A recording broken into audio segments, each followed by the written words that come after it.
जय श्री हरि विष्णु। ओम नमो भगवते वासुदेवाय नमः। आप सभी का दिन शुभ और मंगलमय हो। प्रिय श्रोताओं, आप सभी का पौष मास के श्रीमद् भागवत जी के महात्म्य के 5वें अध्याय में आपका हार्दिक स्वागत है।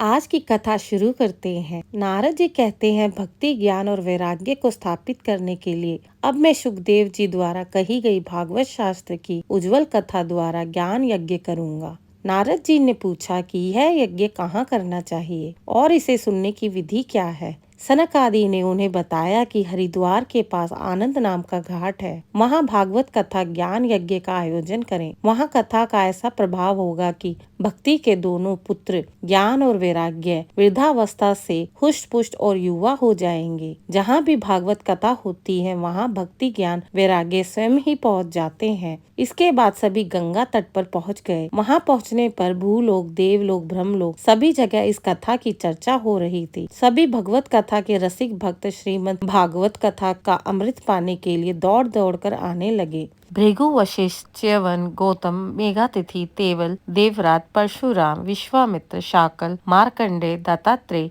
पिप्पलाद, योगेश्वर व्यास और पराशर, छायाशुक, जाजली और जुहू आदि प्रमुख मुनिगण अपने अपने पुत्र, शिष्य और स्त्रियों सहित बड़े प्रेम से वहां पहुंच गए। इनके अलावा वेद, वेदांत, उपनिषद, मंत्र, तंत्र, 17 पुराण और 6 शास्त्र भी मूर्तिमान होकर वहां उपस्थित रहे। गंगा आदि नदियों, पुष्कर आदि सरोवर, कुरुक्षेत्र आदि क्षेत्र, सभी दिशाएं, दंडक आदि वन, हिमालय आदि पर्वत, देव, गंधर्व, दानव आदि भी कथा सुनने चले आए। जो लोग अपने मान प्रतिष्ठा के कारण नहीं आए थे, महर्षि भृगु ने उन्हें समझा बुझाकर लेकर आ गए। कथा सुनाने के लिए सनक आदि ऋषि नारद जी के दिए हुए श्रेष्ठ आसन पर विराजमान हुए। उस समय सभी श्रोताओं ने उनकी वंदना की। श्रोताओं में वैष्णव, विरक्त, सन्यासी और ब्रह्मचारी लोग आगे बैठे और उन सबके आगे नारद जी विराजमान हुए। एक और ऋषिगण, एक और देवता, एक और पद और उपनिषद आदि और एक और तीर्थ बैठे और दूसरी ओर स्त्रियां बैठी। उस समय चारों ओर जय जयकार, शंखों की ध्वनि होने लगी और अबीर, गुलाल, खील, फूलों की वर्षा होने लगी। कुछ देवता श्रेष्ठ विमानों पर चढ़कर वहां बैठे हुए सभी लोगों पर कल्प वृक्ष के पुष्पों की वर्षा करने लगे।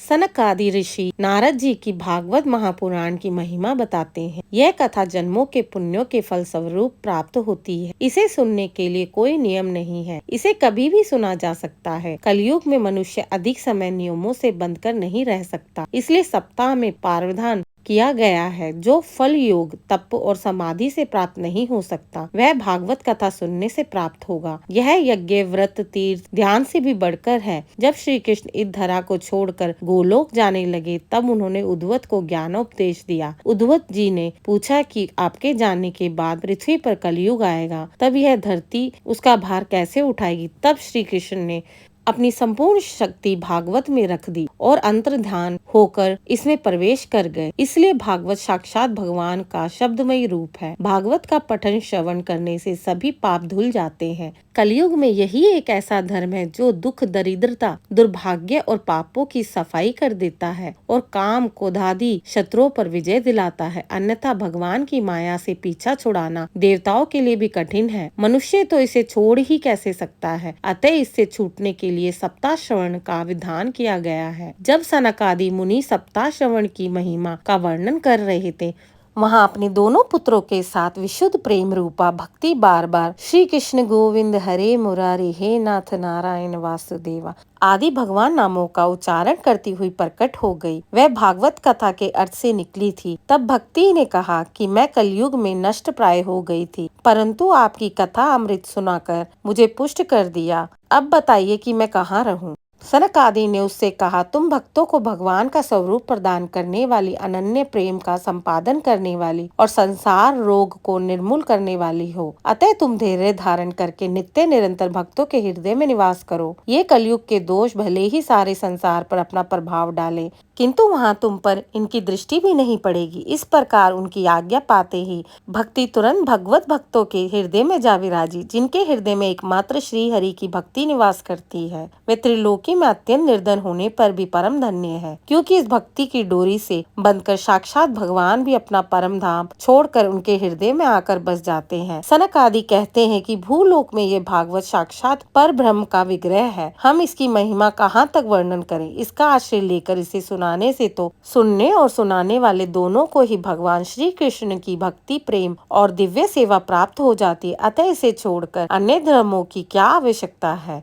भक्ति का प्रादुर्भाव हुआ देख श्री कृष्ण स्वयं वहां प्रकट हुए। उनका अद्भुत रूप देखकर सभी जय जयकार करने लगे। वहां बैठे किसी को भी अपनी सुध नहीं रही। तब नारद जी ने कहा कि कलयुग में निसंदेह भागवत कथा के समान कल्याण का दूसरा कोई साधन नहीं। आज के 5वें अध्याय का संपन्न यही होता है। ओम नमो लक्ष्मी नारायण नमः। कथा का श्रवण करने के लिए श्रोताओं को आभार। मेरे चैनल को लाइक और सब्सक्राइब करना ना भूलें। कल हम सुनेंगे अगले अध्याय का वर्णन।